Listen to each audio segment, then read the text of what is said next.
Welcome to Cybersecurity Where You Are, the Center for Internet Security's podcast.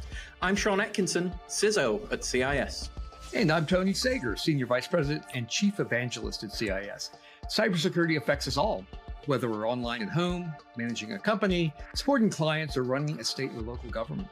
So join us on Wednesdays as we discuss trends and threats, explore security best practices, and interview experts in the industry. Together, we'll clarify these issues, creating confidence in the connected world. Well, welcome back to the Center for Internet Security's podcast, Cybersecurity Where You Are. We take on some of the most interesting topics and interesting people in the industry and try to shed some light on a complicated world that we live in. And I got a special guest today, Tony Krzyzewski. He's one of my favorite Tonys in the business, and there turns out there are several of them, but it's really a pleasure to have you on board. Tony, how are you doing today? I'm very well, thank you. It's nice to see the Tony S opposed to Tony K. Yeah, absolutely. It's always amusing when we have Center for Internet Security meetings. And so much room for confusion, right? Absolutely. How about give the audience a little bit of your background, just for context? Okay, well, I'm one of the old grey guys of IT. I've been Gotcha. 49 years in IT, and really specialised in cyber for 3 decades now. Like a lot of people, I sort of stuck into that side of things, and I'm being kept very, very busy. My background is started in IBM mainframe engineering, crept into networking, early microcomputers, and then basically launched the first commercial firewalls into New Zealand in the early 1990s, and then I got the cybersecurity bug from that point onwards. No, I mean, we're about contemporaries, right? I think I'm approaching 49 years, and in the business also. Yeah, so IBM mainframes, that still gives me, I still have flashbacks of JCL cards, TSO, single typos ruining a day's work, et cetera, et cetera. And so that was the world that we grew up in, right?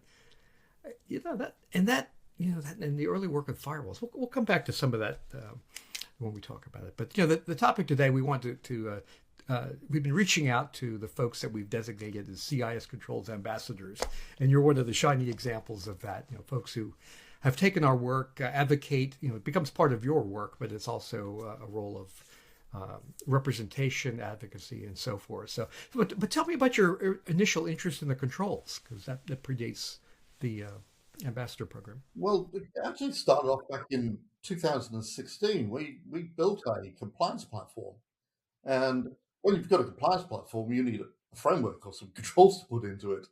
And we looked around and then came across really the CIS controls at that point. Now, obviously, I'd known about the controls from the old SANS Top 20 days. But looking at the CIS controls really looked like a very good fit. So we put it into the engine, and it was a good fit. We launched with a few customers, and they thought it was a good fit. And that's really where it took off. Little did I know what I was starting at that point, because the CS controls really occupy probably 90 to 95% of my entire life now. I spend every hour of the day really talking to people about the controls. Welcome to the club. Yeah, they tend to take over your life. What really appealed to me about the controls was the practical and pragmatic approach to cybersecurity. I'm very much an IT operations guy. I believe that if an organization does good IT operations, gets the fundamentals right, then cybersecurity comes out of that. So that's been my total focus. Associated with controls. Yeah, and and there's been decades of debate over that, right? And I was in the U.S. Department of Defense, for 3.5 decades, and there was a kind of a trend that seemed to shift about every 5 years. You have the security people with the ops people, or they're in a different room, or in a different building, or in a different part of the world, and it would kind of cycle back and forth, but equating, and what I said was what you just said, Tony, was, good security starts with IT operations. And if you can't do that, I'm not sure security is ever possible. just again that's why the flavor of the controls, that looks that way, right? The focus on fundamental things, basic management IT. And we used to say the first few of the controls are just good IT management. And if you can't do that, then the part of the origin story was I lived in a place that had world-class attackers, right? People who attack other people for a living, and watching them operate. The general tone of the attacks was being able to take advantage of the holes in IT operations, right? The lack of visibility of assets and being able to change things without being exposed and so forth. So I think that really is a fundamental to all that. But I forgot to ask though. Share the with the audience the part of the world where you do your business, because I think some of them suspect it based on the accent. Well, the accent's a little melded, but I'm based in New Zealand. We live on a rural property in a very nice part of New Zealand. Yeah. We have decent internet connectivity, which allows us basically to help the world. I mean, we actually run local government cybersecurity improvement programs for New Zealand, Australia, and now an association with GMIS International into the United States, all out of New Zealand. Wonderful. Oh, it proves the rule, right? We're all connected deeply in ways that we don't always understand until something goes wrong, I think is part of the problem. And that's right. I mean, many years ago, probably 2 decades ago, I came up with a saying that on the internet, you're just a number waiting to become a statistic. Very good. I'm saving that one, Tony. Yes. That drives it home really that, no matter what size of organization you are, if you're connected to the world in any way, that's right. You're a potential target. And we live in an increasingly challenging world, and this is why the CIS controls are absolutely essential to an organization's cybersecurity. Yeah, that's exactly right. And my equivalent to your story there is on any given day, right? You're a bystander, a victim, or a jump point for somebody else.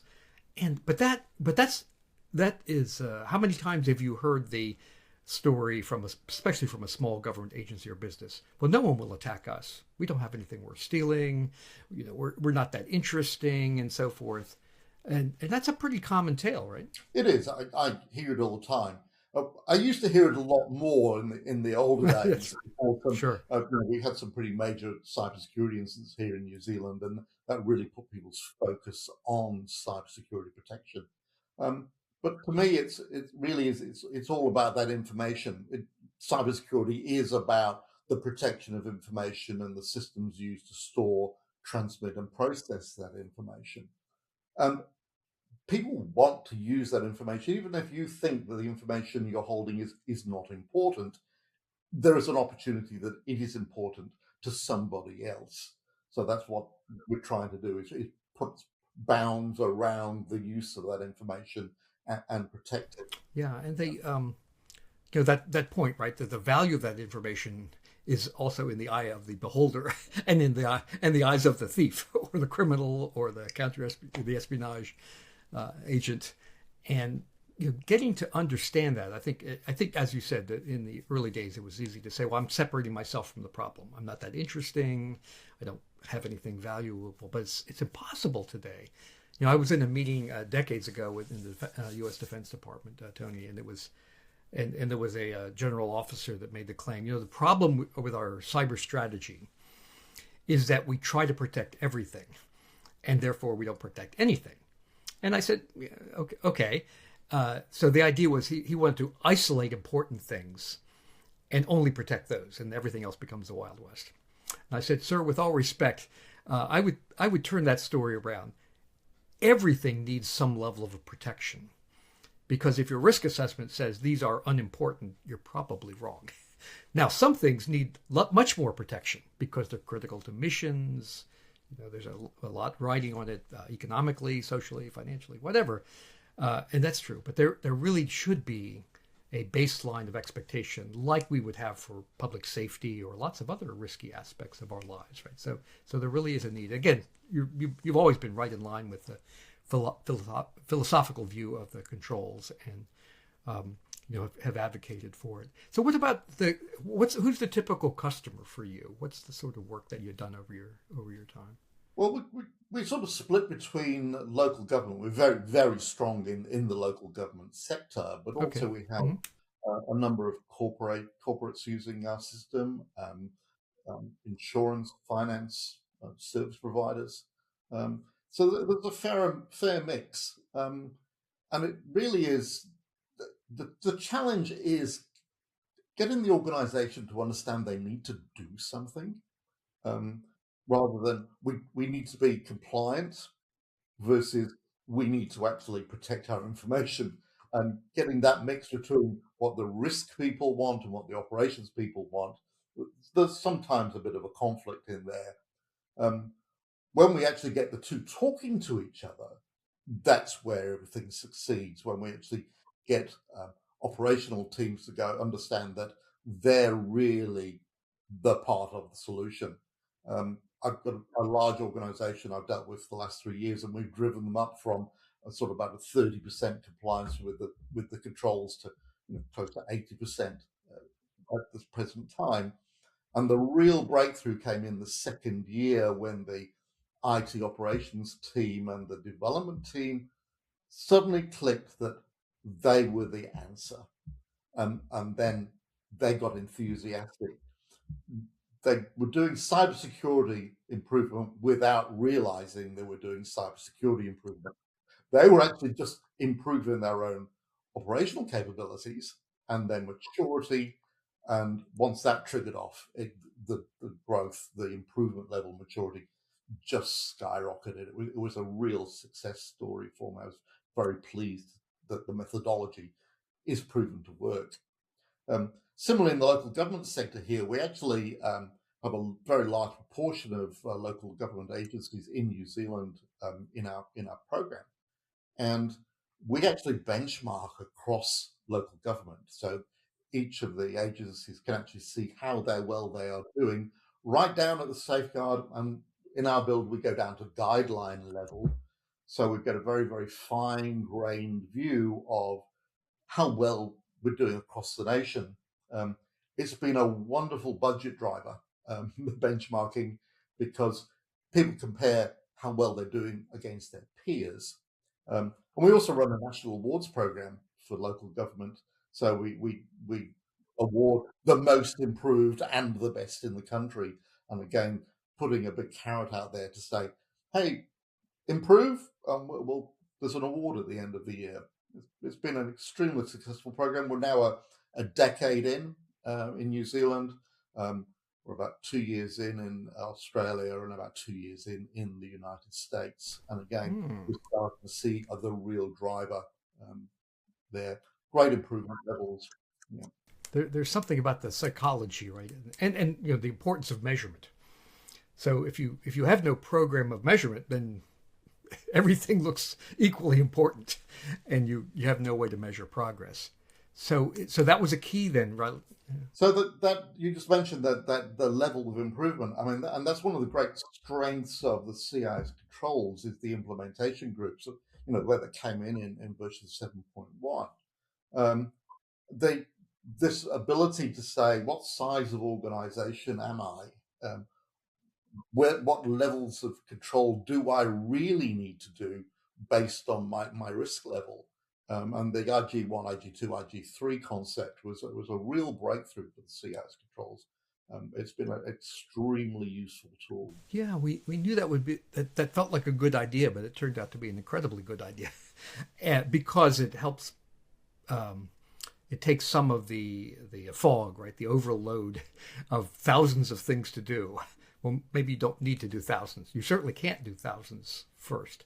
So how do we provide some sort of on-ramp starting point, but also say what's appropriate for, the size, this kind of risk? And it's a really tough question.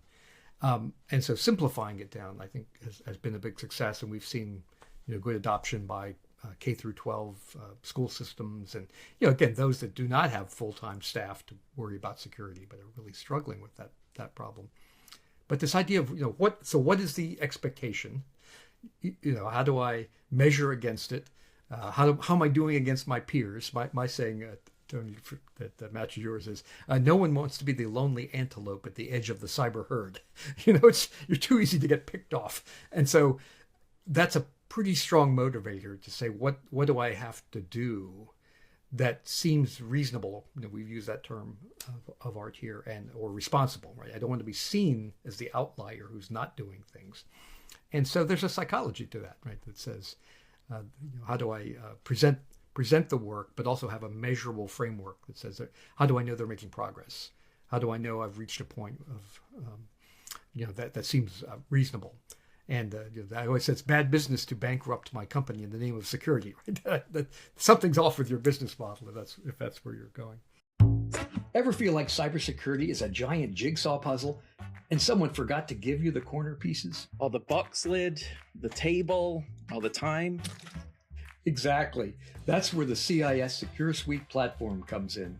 It's your intuitive starting point for cybersecurity. One dashboard with the functionality of CISCAP Pro dashboard and CIS CSET Pro built in. From policy to implementation, it puts the puzzle together for you. CIS controls? Check. CIS benchmarks? Double check. And it's built for CIS Secure Suite members. You're getting a streamlined experience with the guidance that turns data into decisions. Like seeing where your biggest risks are and knowing exactly what to do next. Share results easily with internal security teams from one great tool. Plus, it helps you align with frameworks like NIST and ISO, making you audit ready. Whether you're a small team or a cyber underdog, the platform gives you the visibility, clarity, and confidence to act. So if you're ready to stop guessing and start securing, visit cisecurity.org/SecureSuite to learn more. CIS Secure Suite Platform. Cybersecurity simplified. You mentioned the word, what do I need to do? And that is one of the really important things about the CS controls. And I compare that against the approach of NIST CSF2 and ISO 27001. 27001 is pretty close to my heart. I actually helped write some of the content for the current 27001. And those larger frameworks, what I call the umbrella frameworks, really provide guidance about things that you should consider, whereas the controls really very prescriptive. We spent a lot of time on the controls at the consensus group saying these are the things that we believe you should actually do to help reduce cybersecurity. And the controls actually really are, I believe, the absolute foundation. I have quite a few customers that I work with who are going forwards for, NIST CSF2 or ISO 27001 compliance. And I say to them always, start with the CIS controls. If you can't do the CIS controls, then just forget about doing the higher level frameworks. These really are foundational controls to help you improve the cybersecurity and then move up into those higher level frameworks.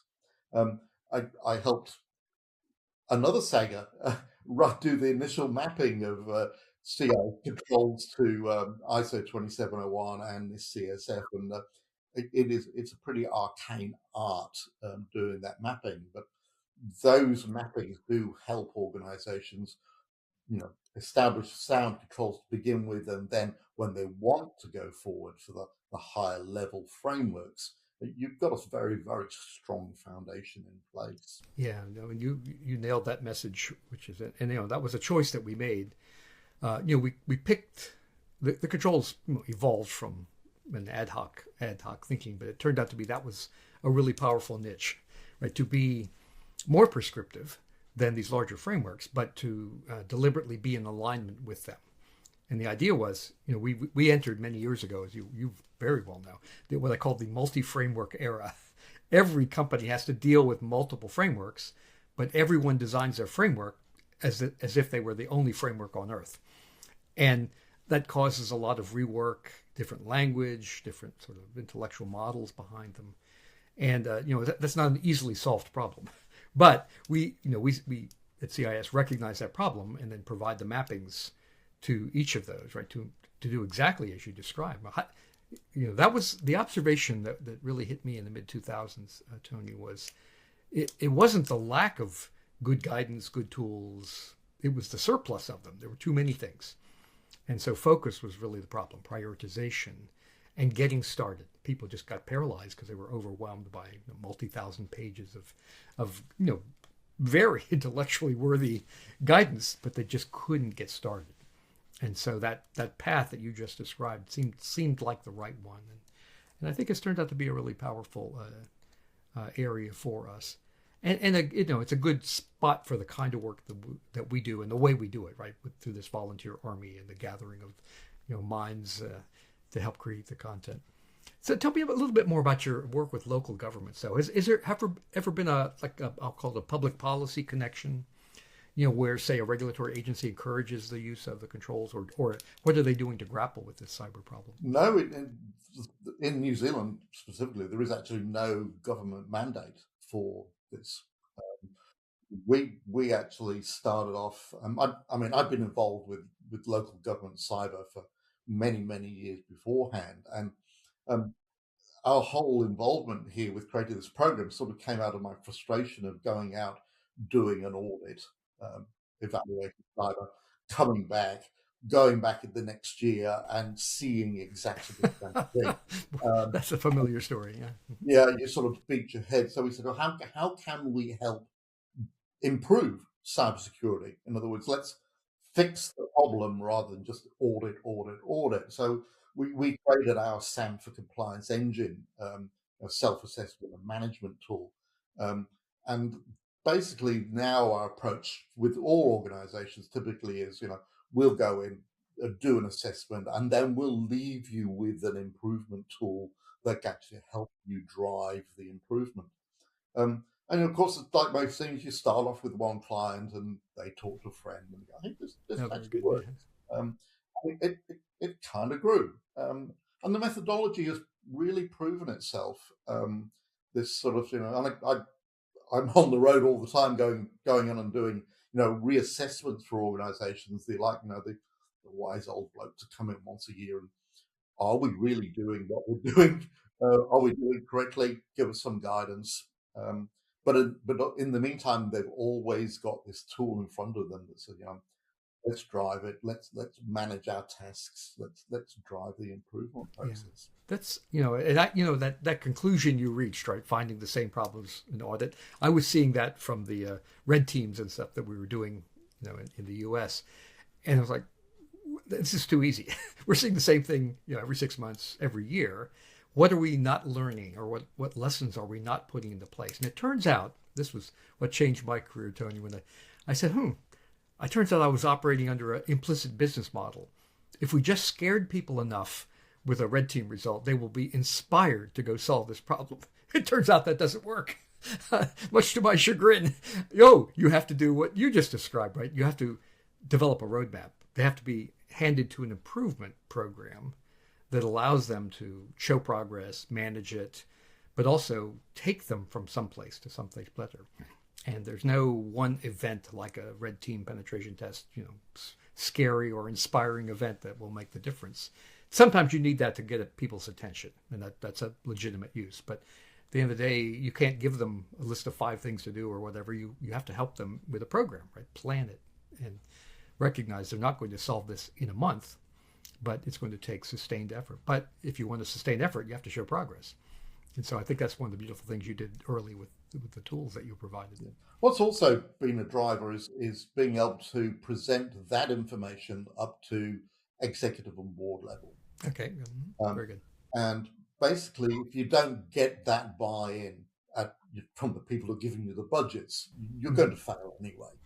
So we've made it simple to, get the information about how well are we doing in a manner that exec and boards who are typically not cybersecurity or technical people, that they can understand, how well we're doing, how well are we doing against our peers, and what are the challenges? Where do you need help? What's the red line in our framework at the present time? where can we help you with budget? Where can we help you with resource and the likes? And that again has helped to drive the improvement programs for local government. And also in our corporate sector as well, the same sort of things. We've got some of the frameworks requirements are actually built into board paper reports now in some of our clients, which is, again, it's an excellent approach. Yeah, and at the end of the day, you're trying to connect all those things, right? Risk decisions are part of the corporate discussion about risk, and have to be put into that context. That is, what's the best use of the next dollar, right? What's the investment that I need to make, and all that. I think that's, and it's hard to connect those things. So I appreciate the. I need to get some statistics from you, by the way, on the length of improvement programs and so forth, because I think you've got as much experience as anyone I know in sustaining this holistic look at this over time. But let me ask you a little bit about the ambassador program. So how did that happen? Did Robin or someone call you and say, "Are you interested?" Or you were doing it before we called it, before we named it. But how did you see it, or how did we come to you with that? Well, you're right. Robin, the CIS Controls coordinator, contacted me about 2022 it was. And she said, we're thinking about creating an ambassador program. I've been a Global Cyber Alliance ambassador since 2018. So I felt that maybe I had a little bit of experience in this area. What makes an ambassador program work? How it should be structured. So we had a few chats. Alan Watkins was an early ambassador, and we talked about what would make an ambassador program work, what failure points might be, and what levels of agreement do we need to have between the ambassadors and the centre, and the obligations of the Centre for Security and the ambassador. So we created a sort of a framework for the ambassador program and a structure around that. Robin went away, turned it into reality, and the ambassador program was born. Yeah, and I think I think we do a quarterly meeting with the ambassadors, something along those lines. That's right, and that's really important for the ambassadors. I emphasised early on that if an ambassador is going to be out there and really acting on behalf, promoting the Centre for Internet Security, we really need to have a pretty deep view of what's actually happening. We're under a non-disclosure for quite a few items, so we can't talk about things, but we need to know as ambassadors what's happening, what the plans are for the future, so that we can talk from a very, very strong level of knowledge about where we're going in the future and what we're actually doing in the success of the program. I think the ambassador program now, we've got several ambassadors around the world, I really believe it's successful. We're all out there busy promoting the functionality and the benefits of the CIS controls, and also the other things that we do at the centre. I was heavily involved with the creation of the policy set. I spent many early mornings in discussions for creating the policy set. And my wife, you've met, Tony, she actually created the core of the acceptable use policy. It's part of the controls set now. And looking at how many people have downloaded that policy set now, it's quite amazing. Very, very pleasing piece of work. It has been a massive hit of the work on those templates, and it emphasizes, right, that I often say, Tony, that in cyberspace we all have more in common than we do that's different. Therefore, we should act like it, right? So, and many, especially small businesses, government agencies that you're with, right? It might be that they've never written a security policy or an instant response policy, but 60-80% of it can be imported from a template, right? A lot of what should be the table of contents, what should be the general flow of what should be in, what should be out. Those are lessons that you've built over time that can be captured for other people to use, and so that's wonderful. Yeah, and your point about so I've sat on a number of those discussions with the ambassadors, and part of it. Yes, you hear from us what our plans are, but you guys are an amazing sounding board. The only statistic you need to know, I don't remember the exact number, but the percent of our downloads that are outside the U.S. are more than half. And you've heard us describe that. That's really a tribute to folks like you, to Vilius, Chirag, people who are in places that we are not, and who have made it part of their business or whatever. But it raises the interest out there, and you can see most of that is very grassroots and organic. There's no mandate, there's no government thing that says you have to do this, but people have found it as useful, accessible in the way that you described it. So any thoughts? What else could we do to make the... I asked this question of Vilius when I had him on, Tony, so I'll hit you with it too. Is there anything that we could produce from CIS that would help you in the work that you do as an advocate, but also as a user of our work? Well, I think you're doing a pretty good job at the moment, actually. I'll take it. It's interesting looking back over my now 10 years of involvement with the CIS Controls. In the early days, people will go, "What are the CIS Controls? I've never heard of them." But now, I've just looked at a couple of New Zealand government documents that have come out.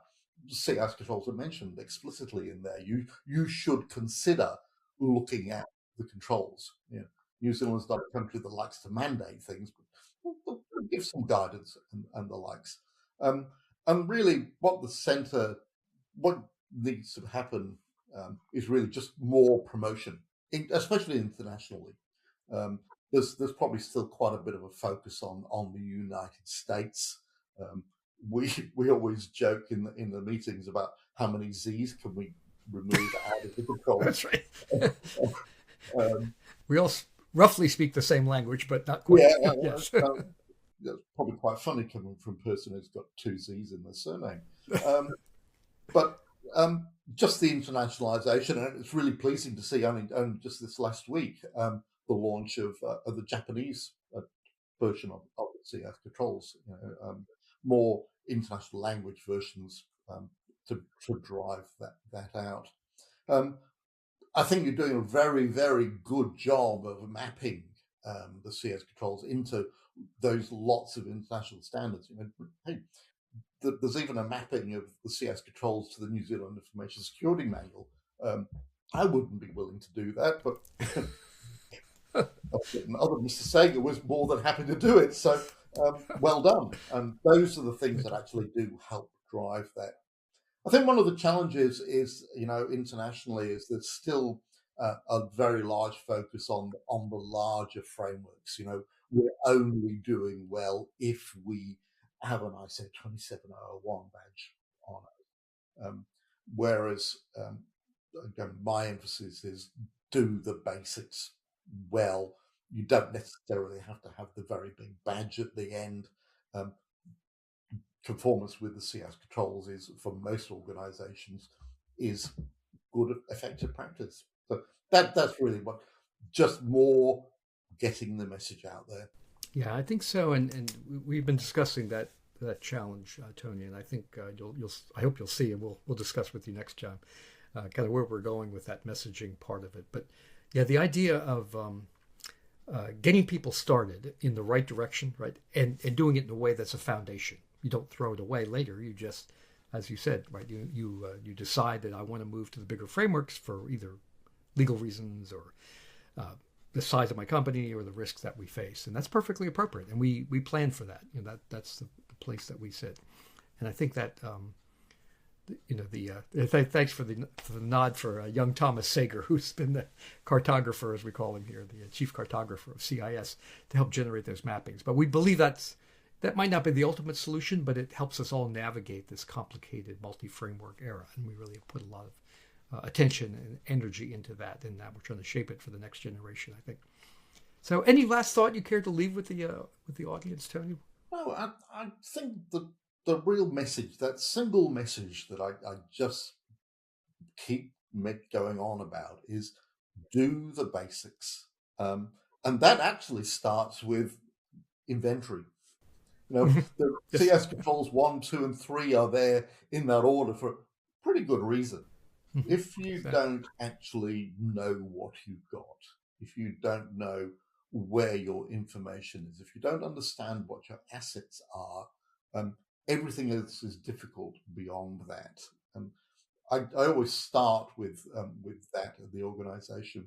I did an assessment at one local authority last year, and I had the CIO in the meeting for the first time, and she sort of started drawing a pyramid of things that were important, and we talked about the physical asset inventory, so she put a line there, and then we talked about software asset, and we drew a line there, and we started talking about information assets, and within about an hour, she suddenly said, I understand it now. I understand that we really need to get our handle on what we actually have, because I don't know what we've really got. So over the next year, they put a major effort into actually inventorizing everything, what they owned, who used it, and then that turned into real success within the organization, because that actually started off the maturity growth within that particular local authority. So do the basics well. Drive the controls down to the operational level. Really important. No, and then again, your observation matches mine, and it really is one of the drivers in the philosophy of the controls. And we've come back full circle now to where we started this episode. That if you can do that, if you can do those basics, and these are IT operations kinds of things, right? It's a mix of technology and processes and training and all that. If you can do them well, you have the foundation of a strong cyber defense. It's the beginning part. If you can't do them, it's not clear you'll ever get to a better place, because that's where the adversary lives. And they will take the time to figure out what you have and what's important and where it's stored, because that's the nature of adversaries. They get to succeed because they're more focused, right? And you're trying to manage a sprawling enterprise. And by the way, the adversary doesn't worry too much about occasionally crashing and the angry user. That's not for them to worry about. That's for you to worry about. So you absolutely have to, I think, your focus is well aimed. And these days, adversaries have got a lot more time, a lot more resources, and with the advent of large language model AI systems, probably a lot more brain power than we could fire internally. So we're facing ever increasing challenges at the adversarial level. Yeah, absolutely.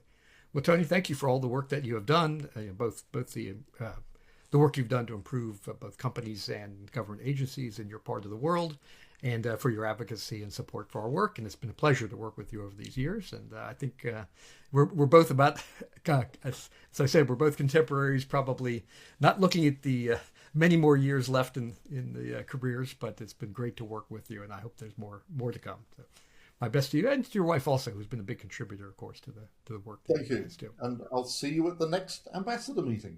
Absolutely. Looking forward to it. Thank you very much. You have a good day. And thank you to our audience. Remember to subscribe with your preferred podcast providers. Catch us on YouTube at the CI Security. Questions, comments, concerns? Reach out to us at podcast@cisecurity.org. And with that, we'll talk to you soon. Thank you for listening to the podcast today. The thoughts and opinions expressed by our podcast guests are solely theirs and do not necessarily reflect those of CIS. Tune in on Wednesdays for a new episode. And in the meantime, visit our website at cisecurity.org. Together, we'll continue our efforts of creating confidence in the connected world.